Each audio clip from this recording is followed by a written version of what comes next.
Number पे हम वस्तु का क्षेत्र देखते हैं। अपने पुत्र पुत्री के संबंध के लिए वर वधू देखने जाते हैं, कन्या देखने जाते हैं। पहले से पहले उसका रूप देखते हैं, बाहर का क्षेत्र देखते हैं। उसके बाद फिर भाव की बात आती है, उसके परिणाम कैसे तो बात करते हैं। पहले नंबर पे हमको क्षेत्र दिखाई देता है। बस ऐसे ही हमको परमात्मा का पहले नंबर पे क्षेत्र निर्धारित करना चाहिए। क्षेत्र से हमको पुद्गल से अपने आप को मान करना पड़ेगा, नहीं तो फिर पुद्गल मान हो जाएगा। पुद्गल का क्षेत्र तो अगर भगवान को अंतिम से न्यून मानेंगे तो पुद्गल तो पहाड़ जैसे कितने बड़े बड़े हैं, समुद्र कितना बड़ा है, तो हमारी मानता हमको नहीं लगेगी, भगवान छोटे लगेंगे। और सब ये पहाड़ समुद्र नदियां ये बहुत बड़े हैं, धरती बहुत बड़ी है, तो हमको अपनी तुच्छता लगेगी। तो हमको तुच्छता लगेगी तो अपने ढलेंगे नहीं, पुद्गल के ढलेंगे। पहाड़ देखने जाते हैं, नदियां देखने जाते हैं, समुद्र देखने जाते हैं, विशाल है ना, क्षेत्र की विशालता में हम देखने जाते हैं। ऐसे नहीं कि हमको अच्छे लगते हो, तो इसलिए पुद्गल को ढलेंगे तो नहीं, क्षेत्र से भी तुम महान हो भैया। ऐसा नहीं पुद्गल क्षेत्र से महान होगा, तुम तो बंधे हुए हो, नहीं तो पुद्गल तुम्हारे बराबर है। पुद्गल तो जो तुम्हारे साथ मिलकर के लोक प्रमाण हो जाए, कारण से जब आप समुद्रघात करते हो तो, अन्यथा पुद्गल तो कहीं न कहीं हमसे छोटे लोक प्रमाण नहीं दिखाई देता है। आपको स्कंद होगा तो दिखाई तो पड़ता नहीं है, जो दिखाई पड़ता है वो लोक प्रमाण से कम ही है। तो हम पुद्गल से श्रेष्ठ होंगे यदि परमात्मा को लोक प्रमाण मानते हैं, छोटा नहीं मानते हैं। छोटे मानने में महानता नहीं लगती है, पुद्गल मान लगता है। हमको भगवान को लोक प्रमाण ही मानना चाहिए, फिर भगवान की सुलभता भी हो जाती है, कहीं समझ करने जाना पड़ता है। और सर्वत्र सिद्ध परमात्मा है, कहाँ कमी है, तुम विचार करो तो लोक प्रमाण सर्वव्यापी है, तो सर्वत्र सिद्ध भगवान है। उनकी दुर्लभता है, महसूस करो उनकी उपस्थिति को अपने क्षेत्र में, बाहर इधर सब जगह। वो कैसे हैं कि अपने स्वरूप में स्थित हैं, वो कोई ज्ञान नहीं कर रहे हैं, क्रिया भी नहीं कर रहे हैं। जैसे पुद्गल ज्ञान और क्रिया कर लेता, परमात्मा को ऐसा दोष नहीं है। ज्ञान और क्रिया से तो पुद्गलपना है, परमात्मा को तो ज्ञान भी नहीं है, क्रिया भी नहीं, इससे उनकी श्रेष्ठता है। क्षेत्र महान है, ज्ञान नहीं है, क्रिया नहीं, इसलिए भगवान महान है। भगवान के अभिषेक कर लेते, क्रिया कर लेते, बहुत महान हो गए। पूजन कर ले, क्रिया कर लेते, बहुत महान हो गए। ऐसा नहीं है। अब फिर अभिषेक का काम आप किसी आर्टिफिशियल इंटेलिजेंस वालों को दो ना, अभिषेक का फटाफट कर देगा वो, आपको तो बहुत टाइम लग जाएगा। ऐसा बढ़िया साफ करेगा तुम कर ही नहीं पाओगे। रोबोट मकान को ऐसा बढ़िया साफ करता है जो आपके भाई आप खुद नहीं कर पाओगे। क्रिया में हमारी मानता नहीं, ज्ञान में हमारी मानता नहीं। ज्ञान कहाँ से कहाँ, ये मोबाइल कंप्यूटर पहुंच जाता फटी, जो चाहे फट निकाल के दे देता है। ज्ञान और क्रिया से अपनी मानता मानोगे तो हमारी जड़ता ही होगी। तो अभिषेक कर लेते हैं, शास्त्र पढ़ लेते हैं, भैया अहंकार को छोड़ो, इसमें कोई दम नहीं है। हमारी महिमा इसलिए कि तुम सुख स्वभावी हो। पुद्गल है, अभी तुम भगवान नहीं बने तो भी पुद्गल से तुम अच्छे हो, क्योंकि पुद्गल के पास सुख नहीं, तुमको सुख तो होता है ना। भले विषय सुख होता, उसको तो विषय सुख भी नहीं होता। अगर विषय सुख ही नहीं होता, हमको शारीरिक सुख भी होता है, हम स्वस्थ भी अनुभव करते हैं, अपने आप को स्वस्थ भी होते हैं। तो हमारी महिमा तो हर तरह से पुद्गल से अच्छी है, क्षेत्र से भी, परिणाम से भी। पर ज्ञान क्रिया से हमारी श्रेष्ठता नहीं है। और अपने तो सब में ज्ञान चारित्राणी मोक्ष मार्ग है, ज्ञान और क्रिया मोक्ष मार्ग है। ज्ञान क्रिया तो पुद्गल में बहुत अच्छी है बड़े आदमी, सम्यक दर्शन तो वो चीज ही नहीं है। श्रद्धा क्या चीज होती है? श्रद्धा तो ज्ञान नहीं होती। सम्यक ज्ञान चारित्राणी, ये बात ठीक नहीं है। अभेद अनुभव को तीन भागों में समझाने की कोशिश की है, वो सब भेद करने से भेद में अटक गए, नुकसान हो गया। भेद करके अभेद में आना भूल गए, नए करके हमने नए शास्त्र पढ़ा और नए निश्चयवासी हो गए, व्यवहारावासी हो गए, उभयावासी हो गए, क्योंकि नए से नए अतीत नहीं हो पाए, विकल्पातीत नहीं हो पाए। वो तो अनुभव से होते हैं, अनुभव तुमने किया नहीं। ज्ञान ज्ञान करते रहे, निश्चय ने से ऐसा, अशुद्ध निश्चय ने से ऐसा, व्यवहार ने से उपचय व्यवहार ने, सदबुद्ध, कितना कितना जितने वचन उतने नए। और हम तो शब्दातीत मार्ग को शब्द रूप कर दिया, तो वो जिनवाणी साधक की वजह शस्त्र बन गई। तो हमको जो मुख्य मार्ग है, मूल मार्ग है, भगवान की प्रतिमा देख करके देखो तो कौन सा ज्ञान करे, कौन सा स्वाध्याय करे, कौन सी क्रिया करे, इसको हम धर्म माने बैठे। परमात्मा को स्वाध्याय भी नहीं है, क्रिया भी नहीं है। स्वाध्याय से रहते, क्रिया से रहते, ज्ञान से रहते, क्रिया से स्थिर होकर अपने शरीर की स्थिति उनके अनुभव में आ रही है। देखने तो क्या हो रहा है, उनको अपने शरीर की स्थिति का अनुभव हो रहा है। शरीर तो इसलिए कह रहे हैं कि अभी हमने शरीर प्रमाण उनको देखा, हमने बनाया, मंदिर में शरीर प्रमाण ही बनाया, शरीर रूप ही बनाया। सिद्ध भगवान का रूप तो हमने बनाया ही नहीं, बन भी नहीं सकता है। वो 3 लोक प्रमाण प्रतिमा कैसे बनाएंगे? 3 लोक प्रमाण के तो हम भगवान को तो हम चिंतन में ले सकते हैं, ज्ञान का विषय नहीं बना सकते। सिद्ध भगवान के को हम चिंतन का विषय बना सकते हैं। ऐसा सिद्ध कैसे होते हैं सिद्ध परमात्मा? और चिंतन से काम चल जाएगा हमारा। वो उनको इंद्रिया नहीं है, आत्मा नहीं है, इसलिए ज्ञान भी नहीं, क्रिया भी नहीं है, और शरीर में कोई वेदना भी नहीं। कोई वेदना हो तो पीड़ा में तड़पड़ाएगा, तुम तड़पड़ाहट भी नहीं है, तो उनको शांति का अनुभव हो रहा है, सुख का अनुभव हो रहा है। ऐसा हम परमात्मा के स्वरूप का चिंतन करके, ज्ञान और क्रिया को छोड़ करके अपने शरीर में, अभी तो एकांत सुख नहीं होता, दुख भी होता है, जो भी सुख दुख होता है उस संभाव से अनुभव करें। इसका नाम सामायिक है। एकांत सुख का अनुभव करें, हमारे हाथ में नहीं, कर्म का विपाक है। शरीर में वेदना भी होती है तो हम उसमें साम्य भाव रखें और उसका बस अनुभव कर लें। साम्य भाव की बहुत महिमा है हमारे यहाँ। साहित्य से धर्म है, जो धर्म है सो साम्य है, जो साम्य है सो मोक्ष निष्परिणाम है। समता भाव अतिशय सुख दुख में, उसका नाम वितराग है, उसका नाम हमारा परिणाम हो, हमारी मोक्ष मार्ग हो। इसके अलावा कोई मोक्ष मार्ग नहीं है। शरीर में आए, बाहर छटे, शरीर में सुख या दुख की स्थिति उसका हम अनुभव कर रहे हैं, उसमें समान भाव रख रहे हैं। उसमें ऐसा नहीं कर रहे कि दुख मिटे सुख हो, कुछ नहीं, ऑटोमेटिक अपने आप ही दुख मिटेगा, सुख होगा, इच्छा क्यों करना है? जब हम शरीर में सुख दुख की स्थिति का अनुभव कर रहे हैं, ज्ञान क्रिया नहीं कर रहे हैं, तो अपने आप ही दुख मिटेगा। दुख तो इसलिए हो रहा था, ज्ञान में खड़े थे, क्रिया में खड़े थे, इसलिए दुख हो रहा था। कोई प्रतिकूल वर्तन करता है तो हमें टेंशन हो जाता है, टेंशन हो जाता है, शरीर खराब होता है, डॉक्टरों के भागना पड़ता है। तो बाहर तो प्रतिकूल परिवर्तन मिलेगा ही मिलेगा, क्योंकि सब ज्ञान के पक्ष में खड़े। आप कुछ तो मेल खाएगा ही नहीं, तो आपको तनाव भी होगा। तो क्या करें? ऐसा प्रयास ही करो कि असंग रहो। जगत तो ज्ञान के पक्ष में आपके बुद्ध वर्तन करेगा, आपको तनाव होगा। क्या करें? असंग रहो, जगत के संग रहो, मत अपने संग रहो, अपने शरीर के संग रहो, तो आप उस शरीर में सुख दुख का अनुभव होगा, उसमें सामने भाव रखो, दुख तो मिट जाएगा। जब ज्ञान ही छोड़ दे, क्रिया छोड़ दे, तो कर्म आएगा नहीं, कर्म जाएगा, तो अपने आप सुख हो जाएगा। विश्वास रखो। अभी एकांत सुख का अनुभव करें तो आत्मा नहीं हमारे वेदना तो है, उसका क्या करें? साम्य भाव, साम्य भाव, सामायिक बहुत महत्ता हमारे सामायिक की, साम्य भाव की। हमने उसका स्वरूप समझा ही नहीं, अपने बाहर तो रहना ही नहीं। ज्ञान क्रिया तो बहिर्मुक्त है, बदु दुख है, एकांत दुख ही हो। ज्ञान तो क्रिया तो एकांत दुख है, ज्ञान के साथ क्रिया हो सकती है, ज्ञान में क्रिया होती नहीं है। ज्ञान और क्रिया तो एकांत दुख है। चाहे तुम भले इसको पकड़े बैठे रहो, दर्शन करना चाहिए, अभिषेक करना चाहिए, पूजन करना चाहिए, दान देना चाहिए, 1000 बातें करनी चाहिए, उसे कोई सिद्धि नहीं। भगवान का अनुकरण का, भगवान सब कुछ करते ही नहीं है। भगवान तो स्थिर होकर के क्रिया ज्ञान क्रिया छोड़ करके अपने शरीर की स्थिति का अनुभव कर रहे हैं। कर्म मिट गया तो दुख भी मिट गया है, दुख मिट गया तो सुख का अनुभव हो रहा है। दुख नहीं है तो सुख ही लगता है, अच्छा लगता है। तो भगवान को दुख नहीं है, सुख है तो अच्छा लगता है। सुख नाम भी मत दो, दुख नहीं है तो अच्छा तो लगता ही। अच्छा क्यों सुख कहते हैं? अच्छा लगना है तो सुख है। दुख का मिट जाना है, सुख का हो जाना है। अच्छा लगता है हमारे को, दुख नहीं होता, ऑटोमेटिक है। दुख नहीं है तो सुख है। तो हमको परमात्मा का हमने स्वरूप बनाया है, उससे ही हम शिक्षा लेनी है। प्रतिमा अपने आप में शिक्षा दे रही है। जो बनाया प्रतिमा का, प्रतिमा के दर्शन की बात है तो बार बार क्या देखने, एक बार समझ लिया हमने परमात्मा की पद्मासन प्रतिमा बन गई है तो देख लिया, समझ गए हैं। तो ज्ञान और क्रिया नहीं करें, आंखें बंद करें तो ज्ञान कौन सा करेंगे? हम रहे ऐसा भी नहीं लगता है, सूंघ ऐसा भी नहीं लगता है, चक्र ऐसा भी लगता है, छू रहे ऐसा भी लगता है, विचार करें ऐसा भी नहीं लगता है। और विचार मग्न की मुद्रा अलग ही होती है, विचार भी नहीं कर रहे हैं, बोल तो प्रकट ही नहीं रहे, काय चेष्टा दृढ़ तो रहे ही नहीं।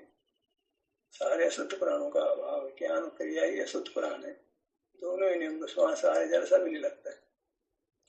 और कदाचित आ भी रही अंत अवस्था में तो उससे प्रयोजन नहीं, हालांकि कोई संभावना नहीं है। जब स्वरूप का अनुभव होता है तो श्वास रुक जाता है, श्वास नहीं होता है, तो होता ही नहीं तो अनुभव कर रहे हैं तो बात ही खत्म हो गई। अनुभव में श्वास होता ही नहीं है, श्वास को देखो, श्वास को देखो, श्वास को देखो, पागल हो गए लोग। ऐसे समझते कुछ आती नहीं है, बस अनुकरण करते हैं, फॉलो करते हैं, दूसरा कह रहा है उसका अनुकरण करते हैं। श्वास को देखो, श्वास को देखो, श्वास देख ही नहीं सकते हो भैया। जब अनुभव करोगे अपने पास और श्वास रुक जाती है, देखोगे कैसे? कुछ समझ नहीं आती है। ऐसे बस भेड़ चाल चल रही है। भेड़ चाल में बहुत आदमी प्रसन्नता का अनुभव करता है। हमें तो सिंह वृत्ति अपनाना है, स्वान वृत्ति नहीं अपनाना है। स्वान विष का सेवन करता है, अपना ही खुद की पर्याय बिगाड़ता है, अपने तब लोगों से चीज खिलाता है, खून अपना ही पीता है, मानता है मैं हड्डी को पी रहा हूँ, हड्डी का सेवन कर रहा हूँ। तो ऐसे हम अपना स्वास्थ्य खराब करते हैं, मानते हैं कि पर पदार्थों को भोग रहे हैं। तो हम सब लोग जो रात दिन ज्ञान और क्रिया में रहते हैं वो स्वान जैसे ही तो है, सिंह जैसे नहीं है। सिंह महावीर को सिंह कहते हैं, वीर अतिवीर कहते हैं, महावीर कहते हैं। किस बात के लिए महावीर कहते हैं? इसीलिए कहते हैं कि उन्होंने जो है ज्ञान और क्रिया को छोड़ा है, किससे महावीर कहलाते हैं और किस कारण से महावीर कहलाते हैं। और हम तो महावीर के अनुयायी होकर ज्ञान और क्रिया और अधिक कर रहे हैं। महावीर के दुश्मन है, महावीर के पक्षधर है, महावीर के विरोधी है। जैन है क्या? जैन है। जैनत्व को हमने अपनाया ही नहीं, जैनत्व को जाना ही नहीं। जैन क्या होता स्वरूप जाना ही नहीं। स्वांग धरा है, शेर का स्वांग धरा है। कुछ भी जैनत्व हमारे में नहीं है। अपने आप को नाम से जैन है, बाल जैन नहीं है। बताइए आप लोग।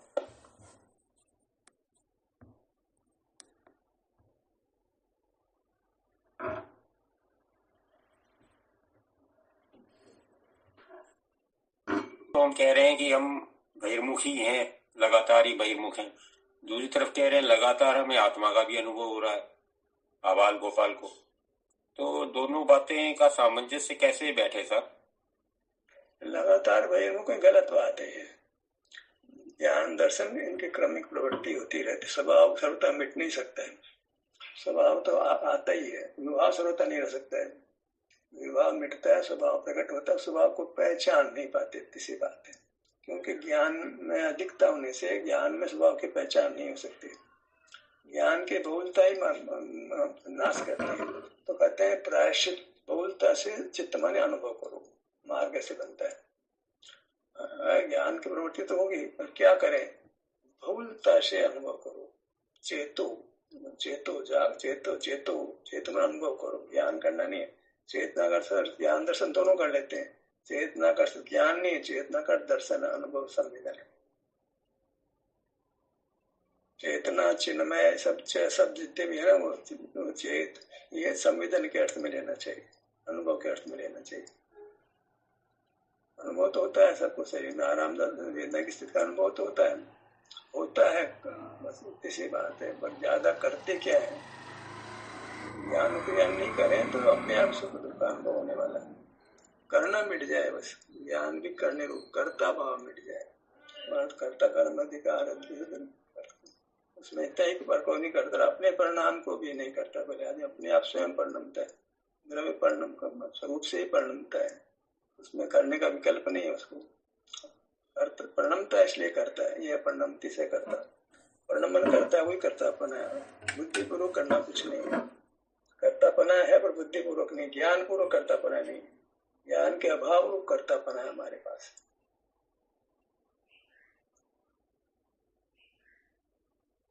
सर्व निरंतर बहिर्मुख रहेगा तो अभाव हो जाएगा चीज का।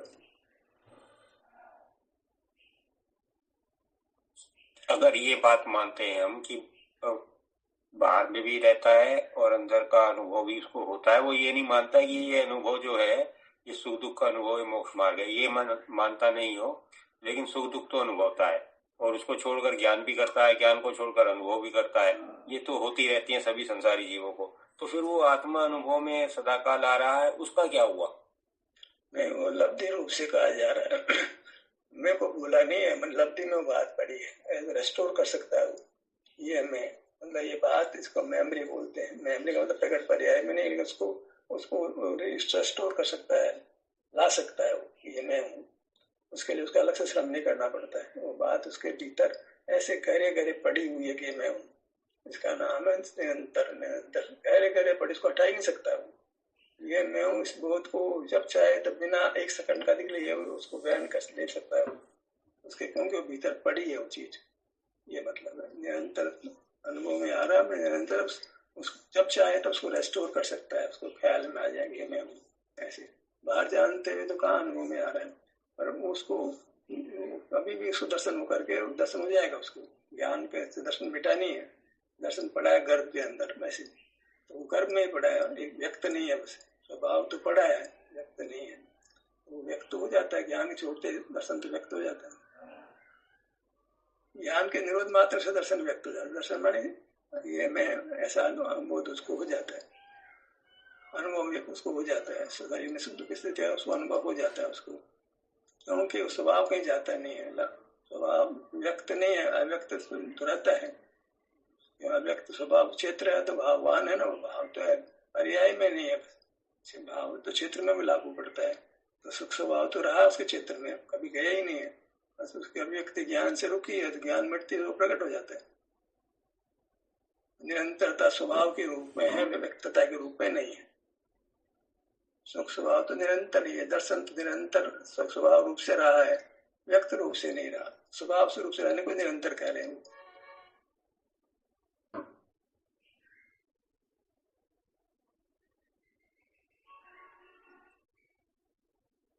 रहा है लेकिन अनुभव में नहीं आ रहा है। अनुभव में भी देखो, खाने के दर ज्ञान की प्रवृत्ति छोड़ के अनुभव होता है ना उसको, बस उसका निश्चय नहीं हो रहा, बस इसको हम सम्यक दर्शन कह रहे हैं। तो निश्चय नहीं हो रहा, निश्चय हो जाता है जब बार बार अपना अनुभव करता है तो दर्शन मोह मिट करके उसको निश्चय होता है। ज्ञान में निश्चयता का होना, उसका नाम सम्यक दर्शन है।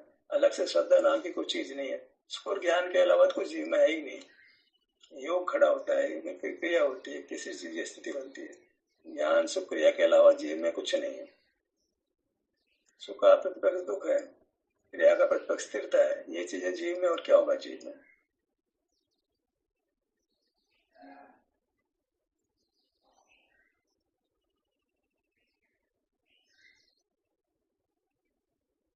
ज्यादा पब्लिक संग में नहीं रहना चाहिए हमारे को।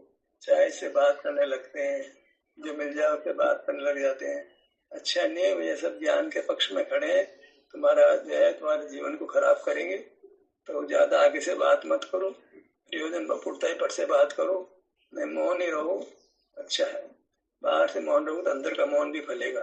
ज्यादा ही बोलने का परिणाम रखोगे तो अंदर तो विकल्प से ज्यादा आनंद होना पैदा होगा। व्रता का बोलना अच्छा नहीं है, प्रयोजन समय अवश्य बोलना चाहिए, बिना प्रयोजन के नहीं बोलना चाहिए।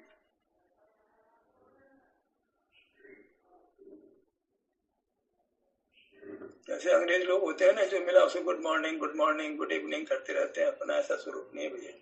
अपन अपने रास्ते चलते रहो, आने जाने वालों से गुड मॉर्निंग करने की दरकार नहीं है।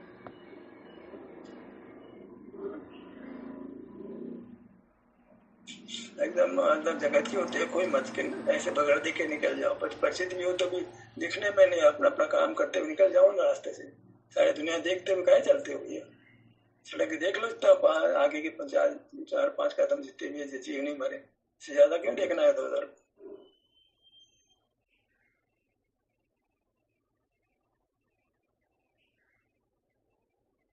वस्तु अपनी अवस्था सहित होती ही है। अब अभी हम दो बात कह रहे हैं, अवस्था वस्तु, लेकिन ये तो उसके बगैर वो ऐसे ही होती ही है, उसमें कुछ न करा गवारा कुछ नहीं है, वो होती ही है, हर वक्त ही होती है। कब दूसरी अवस्था हो जाती है, फिर कभी तीसरी अवस्था सहित हो जाती है, तो वस्तु ही ऐसी है। तो उसमें वास्तु परिणमित करी है या ये तो समझ में नहीं आ रहा। एक तरफ कह रहे हैं वास्तु तो कूटस्थ है, क्षेत्र तो कूटस्थ है, वो तो परिणमता ही नहीं है। तो ये कुछ माजरा कुछ समझ में नहीं आ रहा। देखिए, द्रव्य वस्तु ये तो प्रमाण का विषय हो गया, लेकिन हम जो है वो द्रव्य वस्तु शब्द का प्रयोग क्षेत्र के अर्थ में भी करते हैं, उसके मुख्यता होने से। समझो आप, ये प्रमाण का द्रव्य है, वो उसमें वास्तु वस्तु वाला ही है वो तो, लेकिन प्रयोग में व्यवहार में हम भेद करते हैं, तो वो व्यवहार में भेद पड़ता है। फिर हम व्यवहार से कहते हैं कि वास्तु परिणम क्षेत्र परिणमता है, इसे खरेखर तो द्रव्य परिणमता है, लेकिन ये इतनी बड़ी चीज है, ये परिणमन कर रही है। क्षेत्र की मुख्यता होती है कि क्षेत्र स्थूल होता है, अर्थ पर्याय सूक्ष्म होती है, व्यंजन पर्याय स्थूल होती है। व्यंजन पर्याय की मुख्यता है, क्योंकि पहले व्यंजन पर्याय विषय बनती है, तो व्यंजन पर्याय अर्थ पर्याय तो सूक्ष्म होने से बाद में विषय बनते हैं।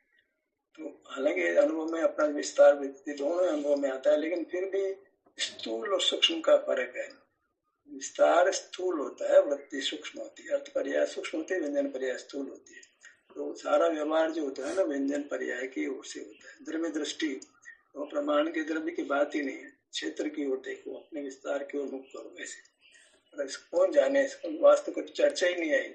ये तो खुदान का प्रवचन सार में वास्तु शब्द आ गया, विस्तार सामान्य शब्द है, विस्तार है, वास्तु की चर्चा आ गई। क्षेत्र की तो कोई चर्चा ही नहीं है, गुण की चर्चा तो है, गुण का कोई अस्तित्व ही नहीं है।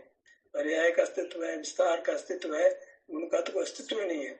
गुण को तो नाम मुख्य करते हैं, ज्ञान गुण ज्ञान गुण ज्ञान गुण, और अनंत गुण ज्ञान गुण अनंत गुण ज्ञान गुण। अब क्या करें? अनुभव तो किया ने, साथ अध्ययन बहुत कर लिया। पंडितों का भी ये हाल है, मुनियों का भी यही हाल है। पढ़ना लिखना आ गया, बोलना आ गया, अनुभव करना नहीं आया। तो ऐसा ही होगा फिर तो। जो केवल ज्ञान मात्र से तो काम बनता नहीं, अनुभव से काम बनता है। स्वाध्याय भी करे, अनुभव नहीं करे, भगवान दर्शन करे, अनुभव नहीं करे, सब बेकार है। मार्ग तो अनुभव से ही प्रकट होता है, अनुभव हम करते नहीं है। ज्ञान से संतुष्ट, क्रिया से संतुष्ट होते हैं। भगवान के दर्शन किए वो भी ज्ञान ही था, साथ पढ़ा वो भी ज्ञान भी था, उसमें कुछ क्रिया भी है। तो ये सब इससे बात नहीं बनती है, मतलब उसमें हमसे बहुत अधिक आगे है। तो हमें बराबर होगा, हम क्या कहना चाहते हैं भाव समझ करके आर्टिफिशियल इंटेलिजेंस जवाब दे देता है। हमारे भाव को भी समझ जाता है कि हम क्या चाहते हैं, कुछ कल्पना नहीं कर सकते। पतगल के सामर्थ्य ज्ञान के मामले में हमसे कितने अधिक है। जबरदस्ती का अहंकार है। मैं मनुष्य ने कंप्यूटर बनाया, ठीक है, वो एक दूसरे के निमित्त से भले ही हो, तो भी पुद्गल की परिणाम सो सकते। तो हमको निमित्त पर क्यों देखते हो? उसका परिणाम से कर रहा, मनुष्य ने कंप्यूटर बनाया इसलिए कंप्यूटर काम कर रहा है, तो परिणामन कर रहा है, उसको जो है उसका करता, उसको ही देखो। तो बीच में निमित्त को कहाँ उछेड़ देते हो? हर बात में निमित्त, हर बात में निमित्त, हर बात में। मनुष्य ने कंप्यूटर बनाया तब कंप्यूटर काम कर रहा है, ये काम कर रहा है तो कंप्यूटर, मनुष्य कहाँ खड़ा वहां पर? अकेला ही कंप्यूटर पर नमन कर रहा है। तो करता कंप्यूटर को ही देखो, करता उसी को देखो। मनुष्य ने बनाया, मनुष्य ने बनाया, हर जगह बस निमित्त निमित्त निमित्त, महासमवाय निमित्त। बस जैन धर्म का रूप इतना खराब हो गया, पूछो मत।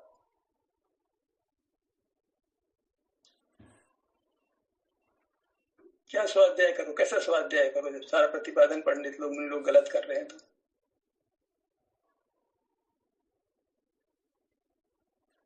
तो क्या करें, जो मिला उसी का सारा लेते हैं। अनुभव के आधार पर पढ़ोगे तो आप फिल्टर कर सकोगे, परीक्षा करके सही को सही, गलत को गलत करने की ताकत पैदा होगी। भाई साहब, आपने कहा कि वो पुद्गल में जीव निमित्त होता है, लेकिन निमित्त को नहीं बोलो, पुद्गल का ही परिणाम देखो। तो ऐसी ही हमारी जो ज्ञान हो रहा है, तो ज्ञान तो इंद्रियों की सहाय से होता है ना। तो वहाँ तो हम मानते हैं पराधीन हो रहा है, वहाँ तो हम निमित्त को देखते हैं।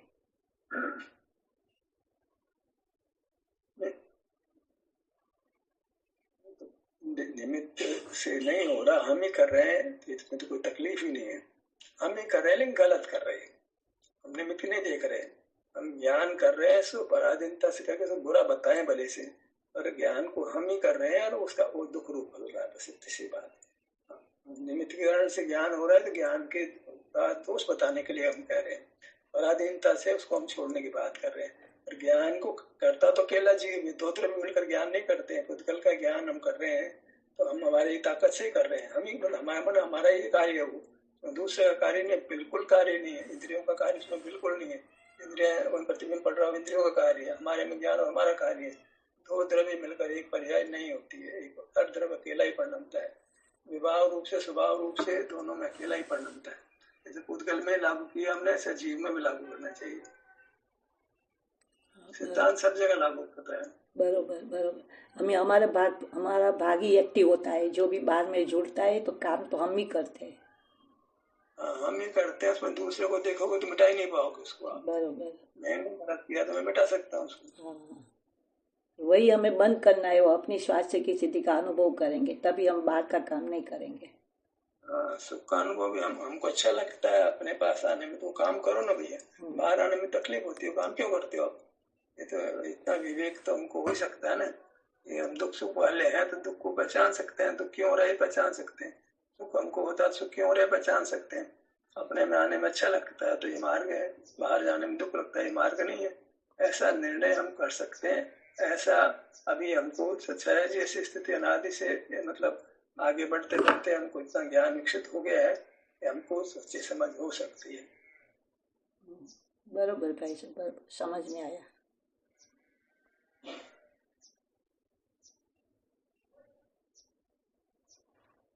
अंतिम जी भानु जी कुछ कहेंगे?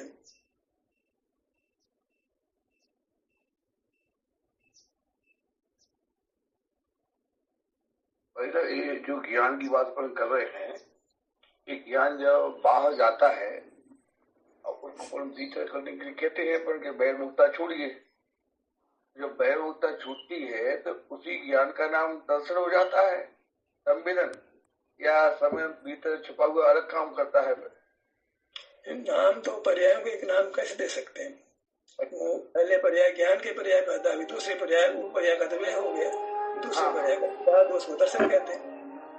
ज्ञान भीतर नहीं आया, ज्ञान का तो वह हो गया और दर्शन पर्याय का उत्पाद। हम ही बाहर गए तो हम ही भीतर आ गए तो कहो, और बाहर जाने वाले को ज्ञान बोलो। ज्ञान भीतर नहीं आया, ज्ञान को अंदर लाओ, ज्ञान को अंदर लाओ, उपयोग को अंदर लाओ।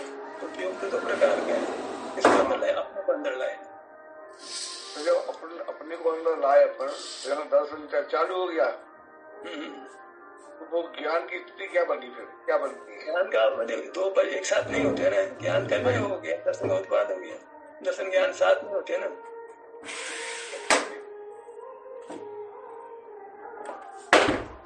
ये सार्वभौमिक बात है, दर्शन ज्ञान साथ नहीं होते। हम ये पंडितों ने, मुनियों ने गलत कर दिया कि सिद्ध अवस्था में दर्शन ज्ञान साथ होते हैं। इसका ये तो फिल्टर करना हमको। हम जो कहते हैं जनवाणी मान लेते हैं, बड़ा धोखा हमारे साथ में। जनवाणी को जो कहते हो नहीं मानना है, ये तो पहले कसम खा लो आप, परीक्षा से प्रमाण करना।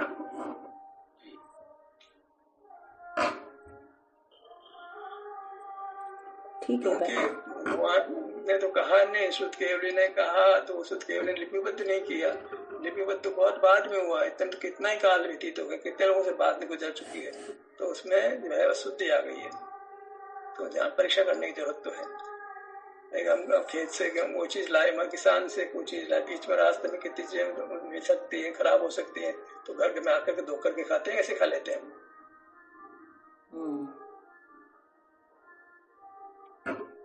सबको मिलने भगवान का उपदेश, तो भगवान का तो उपदेश हुआ ही नहीं हमारे लिए। तो शुद्ध केवली है, वही भगवान है, उनका उपदेश हुआ, पर वो हम तक यथा तथ्य नहीं पहुंच रहा है, बीच में गड़बड़ हो गई है। जो निद्रा की स्थिति रहती है वो तो लगातार रहती है किसी जीव को 5-6 घंटे की। तो ये जो बात आती है कि बिना स्वानुभव के दर्शन ज्ञान की क्रमिक प्रवृत्ति है, वो जागृति में मतलब लागू पड़ेगी। निद्रा में तो एकांत रूप से एक मस्तिष्क इंद्रिय बस सुचारू रूप से चलती है, तो ज्ञान होता रहता है कंटिन्यूअसली। अनुभव नहीं होता है निद्रा में दर्शन की प्रवृत्ति।